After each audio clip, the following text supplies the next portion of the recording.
Namaskaram students. Today we are going to start our first lesson. You know the title of that lesson, but I am going to show you a slide. From that slide you can guess the definition of metallurgy. Yes, it is a study of metals and their uses. What is metallurgy? It is a study of metals and their uses. Our next topic is need for metallurgy. Why we have to study that metallurgy? Nowadays, our doctors are struggling to produce the vaccine for COVID-19. Why they are struggling? Because they don't know the nature of virus. The same way, without knowing the nature of metal, we can't produce the alloys. And the same way, all the metals are not in a pure form, we are not getting. We have to purify that metal. So we are implementing so many methods, but that method should be eco-friendly for us. So we have to design eco-friendly method to purify that metal. That thing only we need metallurgy. The next thing, alloy. For example, we are using gold ornament. In that ornament, only gold alone we are not using. Along with that, copper also we are mixing with that. So what proportion copper we have to mix with that gold? That thing we have to know. From the metallurgy only we come to know this one. The next one, while producing alloy, so much of metal are going to get the wastage. So we have to minimize that wastage also. The next thing, we are using energy. That energy we have to use in a efficient way. From the metallurgy from this metallurgy only we can implement this one. The next topic, occurrence of metal. Some metals are least reactive metal. For example, copper, silver, gold and platinum. They never combine with another metal. So they occurred in native element only. The next one, some metals are more reactive. They react with the other metal so that they never get it at a native element. They always combine with some other elements. So there are two types of elements, metals we are getting. One is native type, another one is combined state. Difference between ore and mineral. What is ore? For example, bauxite, Al2O3, NH2O. In this bauxite, we can get the aluminium. Then another one, clay. Formula for clay is Al2O3, SiO2 and 2 moles of water. From this clay, we cannot get the aluminium. So we can't say clay is the ore. But we can say the bauxite is a ore. Why? Because we are getting aluminium from that bauxite. The same way in clay also we have aluminium, but we cannot get the aluminium. So clay is a mineral and bauxite is a ore. From that you can develop the definition of ore and mineral. Now what is ore? Ore is a naturally occurring substance from which we can get the metal.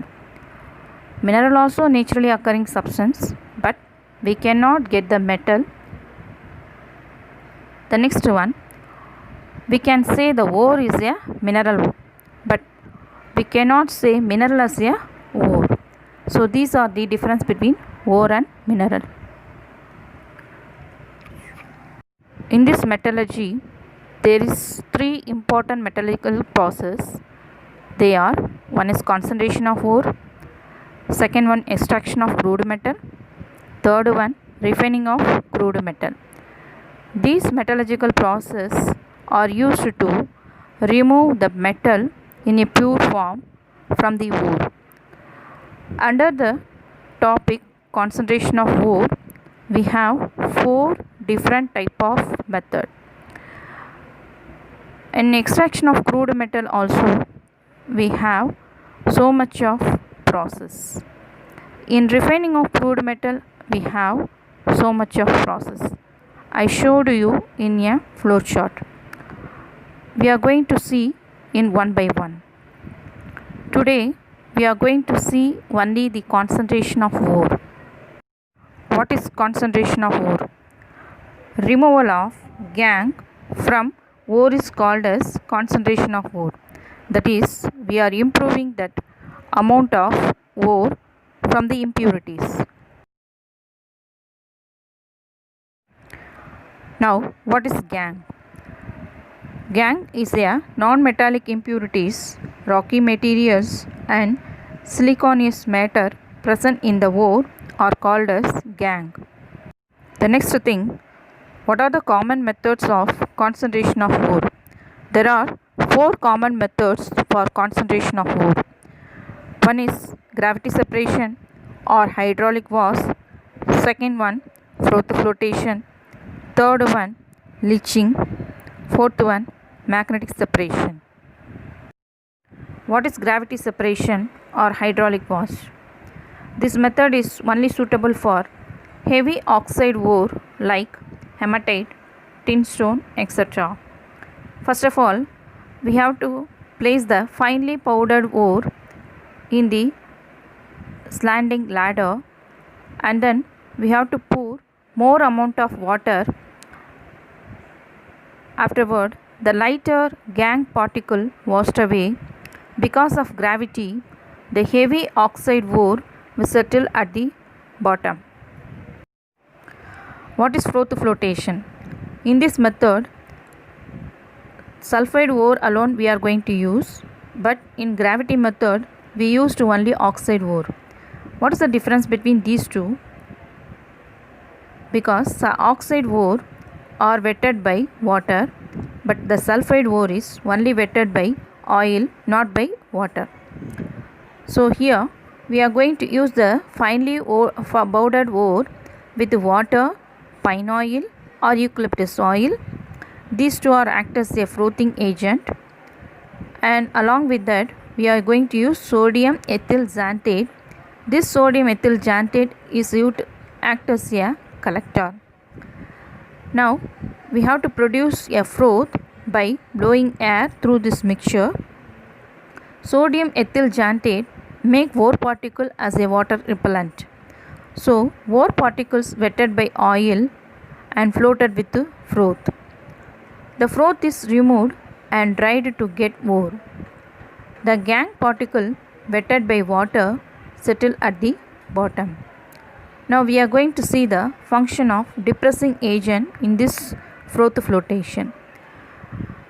What are depressing agent? Sodium cyanide, sodium carbonate are used as a depressing agent in this froth flotation process. For example, if zinc sulfide is a sulfide ore is present in along with the galena, it is also a sulfide ore. So which ore we are going to now extract? So that we are going to use sodium cyanide. It forms a layer of zinc complex Na2 Zn CN4.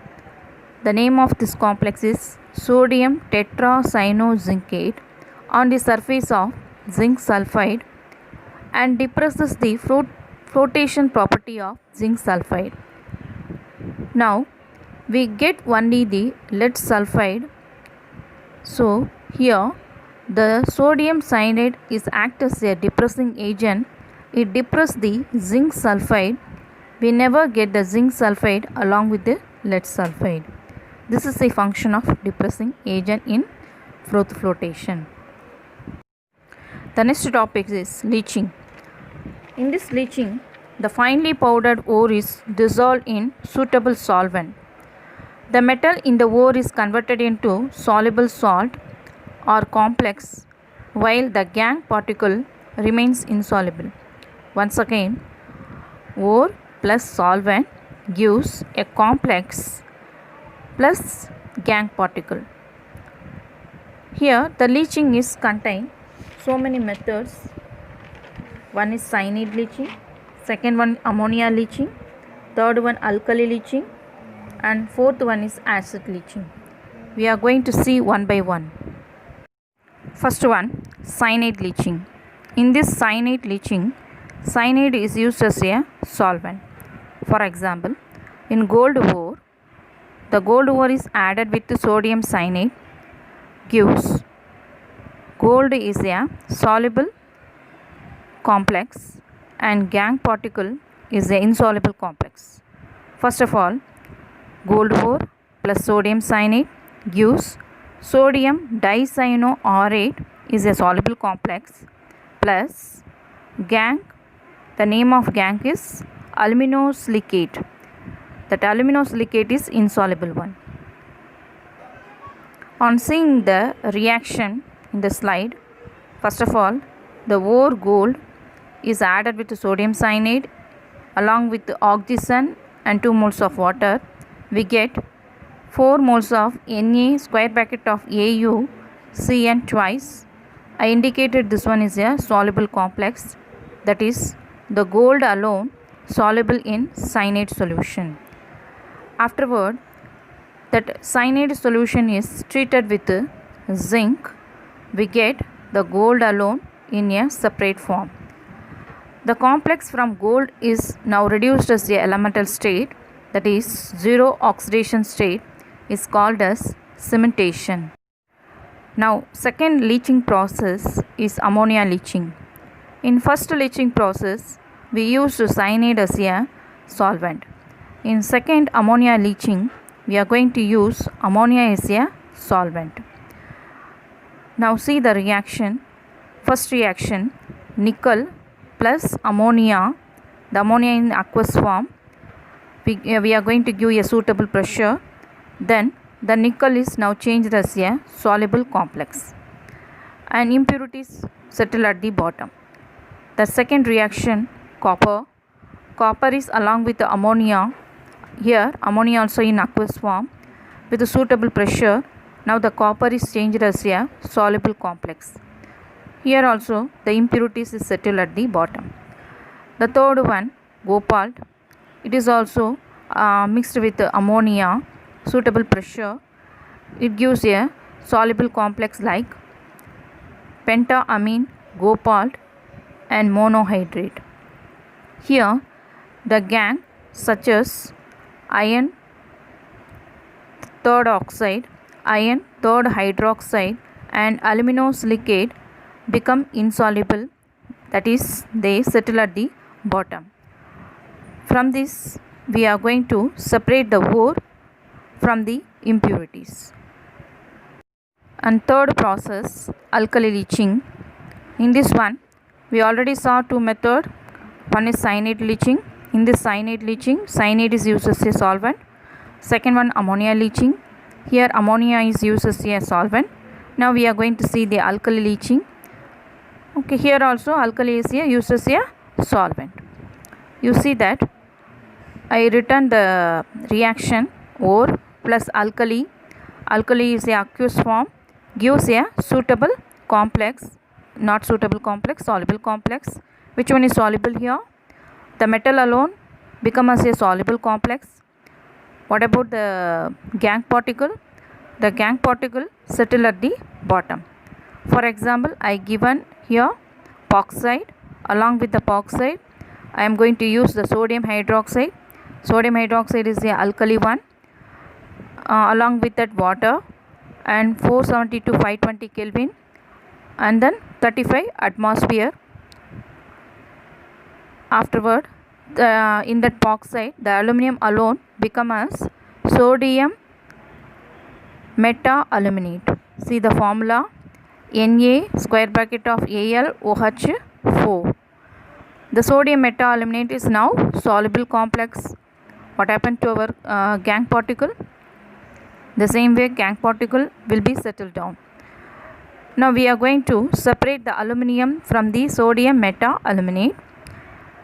What we are going to do here means, first is the sodium metaaluminate is treated with the carbon dioxide, so that sodium metaaluminate now becomes a aluminum oxide.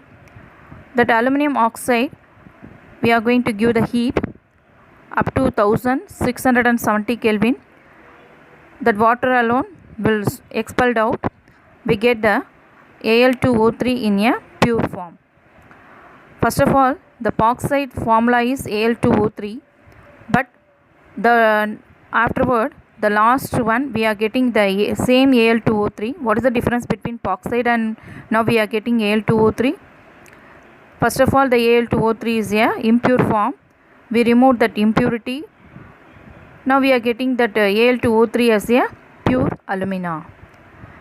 Here, what are the impurities here is iron oxide and titanium oxide.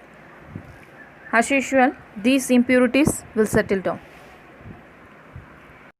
The fourth leaching process is acid leaching. As usual, first leaching process, cyanide we use as a solvent. Second leaching process, ammonia is used as a solvent. In third leaching process, alkali use as a solvent.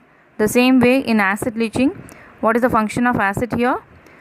The acid is used as a solvent. See the reaction in this one. Here we are going to use zinc sulfide as a ore. Along this ore, I am going to add hot concentrated sulfuric acid along with oxygen. Now we are going to get zinc sulfate along with the sulfur and water. Here sulfide is a insoluble one. Now it is converted into soluble sulfate, that is zinc sulfide is a insoluble one. Now zinc sulfate is a soluble one. This leaching is called as acid leaching. This method is only suitable for sulfide ore. The fourth concentration method is magnetic separation. In this magnetic separation, the ore may be a magnetic one, the impurities may be a non-magnetic one, or otherwise the ore may be a non-magnetic one and impurities may be a magnetic one. For example, tin stone. Tin stone is a ore, it is non-magnetic. This ore contains wolframite, it is a impurity, it has the property of magnetic. The next ore, chromite ore. That chromite ore contains magnetic property, it has some impurities. Silicon is, that impurities does not contain the magnetic property. So these type of ore can separated by magnetic separation. In this process, the powdered ore is sent through electromagnetic separator. It consists of belt moving over two roller. One of the roller is a magnetic one and another roller is non-magnetic one. While moving that ore, the magnetic part falls as a heap near the magnetic roller, while the non-magnetic falls away from that. Now we are coming to end of this session. If you have any doubts regarding these slides shown in this video, please click the link given below in the description. Thank you.